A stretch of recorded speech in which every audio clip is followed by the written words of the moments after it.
तो यहाँ पे फिर से हाजिर है हम मौका देके चौका मारने के लिए, मतलब इस टॉपिक को हम समझेंगे और बहुत बड़ा चौका मारेंगे। तो इंटरव्यू के हिसाब से और एप्लीकेशन डेवलपमेंट के हिसाब से ये टॉपिक बहुत ही इंपॉर्टेंट है आपके लिए। तो ये टॉपिक है हमारा एप्लीकेशन रनर के बारे में। तो मेरे पिछले वीडियो में हमने देखा कि कमांड लाइन रनर, तो स्प्रिंग बूट हमें ये दो इंटरफेस प्रोवाइड करता है, एक होता है एप्लीकेशन रनर और दूसरा होता है कमांड लाइन रनर। तो दोनों का पर्पस सेम होता है। अगर आपने कमांड लाइन रनर क्या होता है नहीं देखा है तो मेरा पिछला वीडियो देखिए, उसके अंदर पूरा मैंने एक्सप्लेन किया है। सेम इसी तरीके से एप्लीकेशन रनर भी यहाँ पे स्प्रिंग बूट ने प्रोवाइड किया है और इसका और कमांड लाइन रनर का पर्पस सेम है, सिर्फ थोड़ा सा डिफरेंस है। ठीक है, तो हम आपको डिफरेंस भी दिखाएंगे। इंटरव्यू में आपको पूछा जाता है what is the difference between command line runner and application runner. तो ये डिफरेंस बहुत ही केयरफुली हमें समझना ज़रूरी है। तो चलो उससे पहले हम देखेंगे कि एप्लीकेशन रनर क्या होता है। ठीक है, तो आज के इस वीडियो में हम सेम देखेंगे एप्लीकेशन रनर क्या होता है, what are the way to implement the application runner and order of the application runner and how to configure the order of the application runner. तो ये चीज़ें बहुत इंपॉर्टेंट है आपको काम करने के लिए। नाउ एप्लीकेशन रनर का मतलब ये होता है कि it is a functional interface. तो ये एक इंटरफेस है जिसके अंदर एक ही एब्स्ट्रैक्ट मेथड है और ये हमें प्रोवाइड करता है ब्लॉक ऑफ कोड एग्जीक्यूट करने की फैसिलिटी जैसे ही हमारा स्प्रिंग बूट एप्लीकेशन स्टार्ट होता है। ठीक है, तो जैसे ही हमारा एप्लीकेशन स्टार्ट होता है तो हमें हमारा जो कोड है, कुछ कोड हमें एग्जीक्यूट करना है before application ready for the use. तो इसके लिए एप्लीकेशन रनर का इस्तेमाल होता है। तो यहाँ पे application runner and command runner ये सेम होते हैं, लेकिन थोड़ा सा डिफरेंस है उनका आर्गूमेंट के ऊपर काम करने का। ठीक है, तो हम बाद में डिस्कस करेंगे, पहले मेन चीज़ तो देखना पड़ेगा ना बॉस। तो अब इसका यूज़ होता है सेम उसी तरीके से initialise database, loading default data, executing custom required logic and start the services. तो अलग अलग हमारा कोड होता है जिसका अलग अलग पर्पज़ होता है और उस कोड को हमें एग्जीक्यूट करना है जैसे ही हमारा स्प्रिंग बूट एप्लीकेशन डिप्लॉय होता है, स्टार्ट होता है, और उसके बाद यूज़र उसको अच्छी तरीके से यूज़ कर सकता है। तो ये बहुत ही बेहतरीन सी फीचर स्प्रिंग बूट हमें प्रोवाइड करता है। तो that's I love the spring boot right now here. अभी हम देखेंगे स्प्रिंग बूट एप्लीकेशन को इम्प्लीमेंट कैसे करेंगे। तो चलो कोडिंग के जरिए इसको इम्प्लीमेंट करेंगे और इसको इम्प्लीमेंट करने के लिए आप यूज़ कर सकते हो ये अनोटेशंस। तो आप कोई भी अनोटेशन जो बीन क्रिएट करता है उसको यूज़ करके आप इस इंटरफेस को इम्प्लीमेंट कर सकते हो और स्प्रिंग बूट उसको ऑटोमेटिकली रन करेगा। जो भी कोड आप उसके इंटरफेस की जो मेथड है रन उसके अंदर आप लिखते हो। ठीक है, नाउ सेकंड आप यूजिंग अ बीन मेथड का इस्तेमाल भी कर सकते हो यूजिंग बीन अनोटेशन और आप उसको क्रिएट कर सकते हो। तो भाई लोग don't worry, I will hear. तो चलो अभी कोडिंग करते हैं। तो चलो सबसे पहले हम देखते हैं फर्स्ट वे, हम जो हमारा मेन क्लास है इसी क्लास को इम्प्लीमेंट कर देते हैं हम। इम्प्लीमेंट, यहाँ पे इम्प्लीमेंट और यहाँ पे application runner, application runner, application runner, application runner या एप्लीकेशन रनर। ठीक है, तो ये हमारा मेन क्लास है, इसको हम इम्प्लीमेंट एप्लीकेशन रनर करेंगे और इसकी एक मेथड है, इसको हम इम्प्लीमेंट करेंगे, that is the run method. Okay, तो इसके अंदर आप जो भी कोड करोगे तो स्प्रिंग बूट ऑटोमेटिकली क्या करेगा, इसको एग्जीक्यूट करेगा जैसे हमारा एप्लीकेशन स्टार्ट होता है। ठीक है, तो अभी चलो इसके अंदर मैं कोड लिखता हूँ जैसे कि सिस आउट और यहाँ पे लिखता हूँ एप्लीकेशन रनर 1, एप्लीकेशन रनर 1। ठीक है, तो यहाँ पे इस तरीके से हमने इस इंटरफेस को इम्प्लीमेंट किया है और जो हमारा मेन क्लास है और उसकी मेथड ओवरराइट कर दिए यहाँ पे। तो ये ऑटोमेटिकली स्प्रिंग बूट जैसे भी रन होगा, देखो यहाँ पे आउटपुट आ गया हमारा एप्लीकेशन रनर। तो ये इस सेम कमांड लाइन रनर की तरह काम करता है। जैसे हमारा एप्लीकेशन स्टार्ट होता है तो ये क्या करता है, इसकी ये जो रन मेथड है उसको कॉल करता है। ठीक है, so that's purpose of the application runner. अब ये एक वे हो गया। सेकंड वे हमने बताए थे, इसमें से कोई भी अनोटेशन आप यूज़ कर सकते हो एप्लीकेशन रनर को बनाने के लिए। तो चलो मैं यहाँ पे कंट्रोलर अनोटेशन जो है इसके लिए हमें व्यू की ज़रूरत पड़ेगी, अभी हम फिलहाल इसको नहीं रखेंगे। सर्विस अनोटेशन का इस्तेमाल करके मैं आपको दिखाता हूँ। तो यहाँ पे सबसे पहले हमें यहाँ पे लिखना है, एक नया पैकेज बनाना है, सब पैकेज। तो ये कोडिंग स्टैंडर्ड है, आपको सब पैकेज बनाना है, जैसे ऐप नाम से पैकेज बनाया मैंने। अब इसके अंदर हम जो भी हमारा कोडिंग का मामला इसके अंदर सेट करेंगे। तो जैसे हम ले लिया एक क्लास, तो क्लास के अंदर हम एक सर्विस बनाएंगे, डेमो सर्विस। ओके, तो ये हमारा क्लास है जिसको नाम दिया है हमने डेमो सर्विस और इसको फिनिश कर देंगे। सो ये हमारा क्लास बन चुका है। अभी हमें क्या करना है, एप्लीकेशन रनर यहाँ पे इम्प्लीमेंट करना है ताकि उसका कोड हमें एप्लीकेशन जैसे भी स्टार्ट होगा वो एग्जीक्यूट करना है। तो यहाँ पे इम्प्लीमेंट एप्लीकेशन रनर,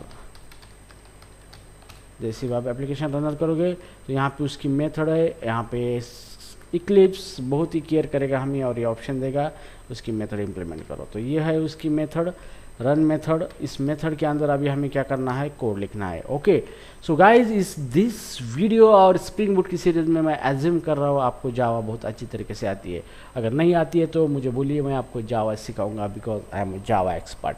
ठीक है, सो नो वरी। सो ये हमने एप्लीकेशन रनर को इम्प्लीमेंट कर दिया है, डेमो सर्विस क्लास है। अब इसके अंदर हम एक मैसेज देंगे सिसाउट और यहाँ पे आएगा application runner 2, application runner second.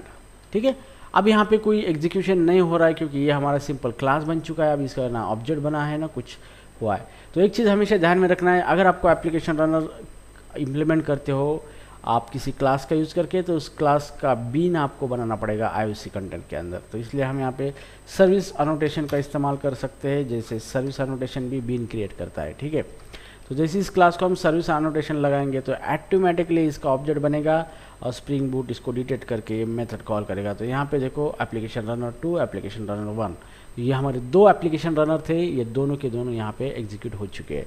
तो एप्लीकेशन जैसे भी हमारा स्टार्ट होता है तो ऑटोमेटिकली ये कोड क्या होता है, एग्जीक्यूट होता है और हम मनचाही चीज़ें कर सकते हैं before use of that application. तो ये बहुत बढ़िया फीचर है। सो इन दिस वे आप बना सकते हो एप्लीकेशन रनर का इस्तेमाल कर सकते हो यहाँ पे ना। उस सेकंड यहाँ पे आप कोई भी रेस्ट कंट्रोलर का भी इस्तेमाल कर सकते हो। चलो मैं आपको बताऊंगा रेस्ट कंट्रोलर का एग्जांपल देखिए। चलो इसी को मैं @रेस्ट कंट्रोलर लगाता हूँ यहाँ पे, रेस्ट कंट्रोलर। ठीक है, अब रेस्ट कंट्रोलर अनोटेशन मैंने लगाया है यहाँ पे और जैसे मेरा एप्लीकेशन रन होता है तो देखो ऑटोमेटिकली ये मेरा एप्लीकेशन रनर एग्जीक्यूट हुआ है। तो जैसे भी हम रेस्ट कंट्रोलर यूज़ करते हैं किसी क्लास को, तो ज़रूरी नहीं कि उसके अंदर हम कंट्रोलर मेथड ही लिखे। अगर सिर्फ रेस्ट कंट्रोलर अनोटेशन भी हम देते तो वो बीन क्रिएट करता है, दैट्स इट। ओके, तो ये चीज़ आपको पता होना ज़रूरी है। इंटरव्यू में आपको पूछा जा सकता है कि if I use the rest controller on a class without using a request mapping is it possible. तो या भाई तमाचा मारो मुँह पे उसको और बोलो या yes it's a possible because we are expert in spring boot, क्योंकि हमने वीडियो देखे हैं कोड लाइन्स के। ठीक है, तो चलो अभी इस तरीके से आप रेस्ट कंट्रोलर अनोटेशन का यूज़ करके भी आप क्लास इम्प्लीमेंट कर सकते हो, एप्लीकेशन रनर क्लास, और उसके अंदर जो भी मेथड है उसको आप कॉल कर सकते हो automatically when spring boot application is started. Okay, तो इस तरीके से आप एप्लीकेशन रनर का भी इस्तेमाल कर सकते हो। तो सेम हियर आप रिपोजिटरी क्लास का भी इस्तेमाल कर सकते हो। जैसे मैं यहाँ पे रिपोजिटरी अनोटेशन लगा देता हूँ, रिपोजिटरी। तो रिपोजिटरी अनोटेशन जैसे लगाया मैंने, सेव कर दिया, ऑटोमेटिकली मेरा डेव टूल एप्लीकेशन को रिलोड करेगा और यहाँ पे देखो फिर से आउटपुट हमारा आ गया है यहाँ पे एप्लीकेशन रनर 2। ठीक है, तो ये चीज़ हमेशा ध्यान रखना है। ये इसी को कहते हैं स्टेरियोटाइप अनोटेशन। अब स्टेरियोटाइप अनोटेशन क्या होते हैं पता है आपको? नहीं पता? तो स्टेरियोटाइप का मतलब क्या होता है, मतलब बाद में बताऊंगा वीडियो के अंदर। ठीक है, तो चलो अभी ये हो गया आपका रिपोजिटरी अनोटेशन का इस्तेमाल करके। तो चलो अभी हम कंपोनेंट का इस्तेमाल करके भी बना सकते हैं। जैसे ये क्लास मैंने बनाया है और यहाँ पे कंपोनेंट अनोटेशन लगाया है। तो ये कंपोनेंट अनोटेशन भी क्या करता है, जिस क्लास को हम लगाएंगे उस क्लास को बीन क्रिएट करता है। और आपको तो वही चाहिए, अगर बीन कोई भी बीन इम्प्लीमेंट करता है एप्लीकेशन रनर इंटरफेस तो उसको कॉल कर देता है एप्लीकेशन स्टार्टअप के टाइम में। ठीक है, तो मज़ा आ रहा है ना? मज़े लो, अभी मज़े लेने के दिन है। आप बहुत अच्छी तरीके से सीख रहे हो स्प्रिंग बूट, वो भी फोकट में। चलो, तो ये हो गया हमारा way how to create the application runner. ठीक है, अभी बात करते हैं बीन मेथड की। तो बीन का इस्तेमाल करके भी हम एप्लीकेशन रनर बना सकते हो। ठीक है, तो चलो अभी बीन का इस्तेमाल करेंगे। मान लो इसी को हम @bin, इसको हम कॉन्फ़िगरेशन लगाना है। अगर आपको बीन क्रिएट करना है, बीन अनोटेशन का इस्तेमाल करना है, तो आपको क्लास को कॉन्फ़िगरेशन अनोटेशन लगाना पड़ता है, ताकि ये स्प्रिंग को बताता है कि भाई इसके अंदर आप कॉन्फ़िगरेशन सेटिंग्स ऑन करो और उसके बाद इसके अंदर कॉन्फ़िगरेशन होने वाला है वो आप कर लो। ठीक है, तो अभी ये एप्लीकेशन रनर जो है ये, अभी इसको हम हटा देंगे इसको इस तरीके से। ठीक है, अब इसके अंदर हम एक मेथड बनाएंगे जैसे पब्लिक, और ये मेथड रिटर्न करेगा एप्लीकेशन रनर और यहाँ पे क्रिएट मेथड हम बनाएंगे इस तरीके से। और इसके अंदर अभी हमें क्या करना है, एप्लीकेशन रनर को इम्प्लीमेंट करना है। तो सीधा हम यहाँ पे रिटर्न करेंगे और यूज करेंगे जावा का एनोनिमस क्लास फीचर। तो जैसे न्यू एप्लीकेशन रनर, तो ये अलग अलग तरीके से आप यूज़ कर सकते हो। तो ये है जावा का एनोनिमस क्लास, और एनोनिमस क्लास का यूज़ करके भी आप उसका ऑब्जेक्ट बना सकते हो और उसकी मेथड इम्प्लीमेंट कर सकते हो। तो ठीक है, इस तरीके से इसको आप, इसकी मेथड है एप्लीकेशन रनर की, उसको ये एनोनिमस क्लास है, उसको कोई नेम नहीं होता है, और इसका यूज़ करके उस मेथड को आप क्या कर सकते हो, इम्प्लीमेंट कर सकते हो। और मैं यहाँ पे दे दूँगा sysout और एप्लीकेशन रनर 2 या फिर 3 लगाऊंगा यहाँ पे। ठीक है, तो ये मेरा एप्लीकेशन रनर अभी बन चुका है यहाँ पे। और ये जो मेथड है मेरी अभी यहाँ पे, ये एप्लीकेशन क्रिएट मेथड, ये अभी बीन नहीं बन चुका इस मेथड का। तो अभी हम इसको @बीन एनोटेशन लगाएंगे। तो स्प्रिंग बूट क्या करेगा, इस मेथड को खुद कॉल करेगा और इसका जो रिटर्न किया हुआ जो ऑब्जेक्ट है इसको एज अ बीन रजिस्टर करेगा। और फिर इस ऑब्जेक्ट के अंदर हमने इम्प्लीमेंट किया है एप्लीकेशन रनर की ये जो मेथड। तो यहाँ पे देखो आउटपुट में आ चुका है एप्लीकेशन रनर 3। ठीक है, तो इस तरीके से आप बीन मेथड का सहारा लेके भी बीन क्रिएट कर सकते हो इस तरीके से। So there is a different way to create the bean in a spring boot. Okay, तो हर एक इसका अपना अपना एक पर्पज़ और एक एडवांटेज एंड डिसएडवांटेज होते हैं। तो इसके बारे में भी मैं एक बेहतरीन वीडियो लेके आऊँगा, आपको किस तरीके का अप्रोच यूज़ करना है एप्लीकेशन डेवलप करते वक्त और इंटरव्यू क्रैक करने के लिए। ओके, तो इस तरीके से आप बीन बना सकते हो इसका, और बीन बना के आप इस क्लास को इम्प्लीमेंट कर सकते हो यूजिंग एनोनिमस क्लास, एंड आप इस एप्लीकेशन रनर को इम्प्लीमेंट कर सकते हो। ठीक है, तो ये तो हो गया एप्लीकेशन रनर का किस तरीके से हम बनाते हैं यहाँ पे। ठीक है, अभी यहाँ पे हम एप्लीकेशन रनर का ऑर्डर भी सेट कर सकते हैं। ठीक है, तो इसका मतलब ये कि हमारे पास 2 या 3 एप्लीकेशन रनर हमने यूज़ किए हैं और हमें उसको रन करना है जैसे एप्लीकेशन स्टार्ट होता है। तो यहाँ पे देखो अभी फ़िलहाल हमने 2 यूज़ किए, तो हमें इसके ऑर्डर सेट करनी है। मतलब मुझे 3 नंबर का पहले रन करना है और ये 1 नंबर का बाद में रन करना है। तो ये मेरा 3 नंबर का जो है, तो इसके आगे हम लगाएंगे ऑर्डर, इसके अंदर लगाएंगे ऑर्डर और ऑर्डर रखेंगे 1। तो ये इस फर्स्ट ऑर्डर होगा इसका, तो ये पहले रन होगा। तो देखो यहाँ पे 3 नंबर का पहले रन हो चुका है। ठीक है, और जो हमारा जो दूसरा था यहाँ पे हमने दिया था एप्लीकेशन रनर 1, इसको अभी हमें क्या करना है, इसको भी ऑर्डर लगाएंगे इस क्लास को, और इसका ऑर्डर देना है हमें 2। तो ये 2 नंबर पे रन होगा यहाँ पे। तो जैसे भी मैं इसको रिफ़्रेश करूँगा, रिफ़्रेश मतलब सेव करूँगा, ये ऑटोमेटिकली रिलोड होगा और पहले 3 नंबर का हुआ है और बाद में 1 नंबर का एप्लीकेशन रनर एग्जीक्यूट हुआ है। तो इस तरीके से आप ऑर्डर कर सकते हो, या फिर आप ऑर्डर की बजाय इम्प्लीमेंट कर सकते हो ऑर्डर इंटरफेस।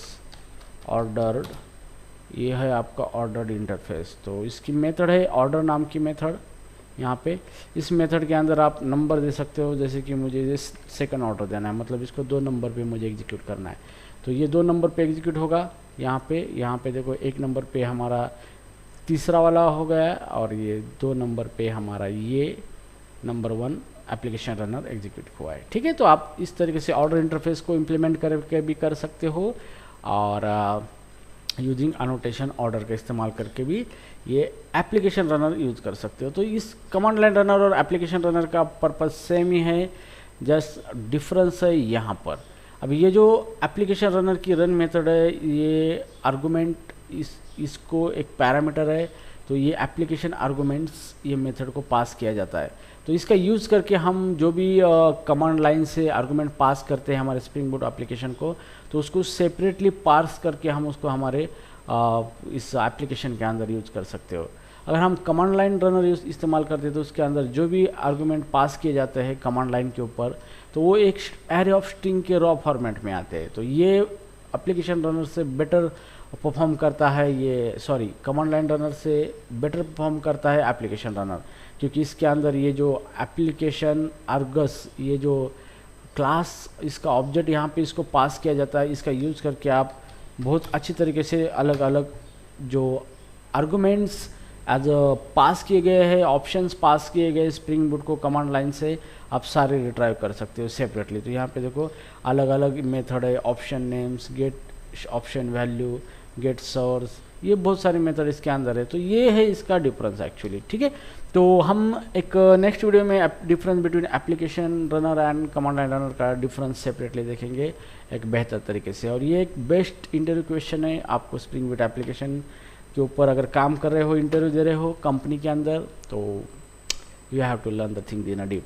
अगर आपका एक्सपीरियंस कितना भी हो, 10 ईयर, 5 साल, 8 साल, 10 साल, फिर भी आपको ये चीज़ चाहिए, इसके सिवा कुछ हो ही नहीं सकता। अगर होता है तो दैट्स योर लक। मेरा तो नहीं था, मेरे को तो बहुत बार पूछा गया है ये सारे क्वेश्चंस, ठीक है।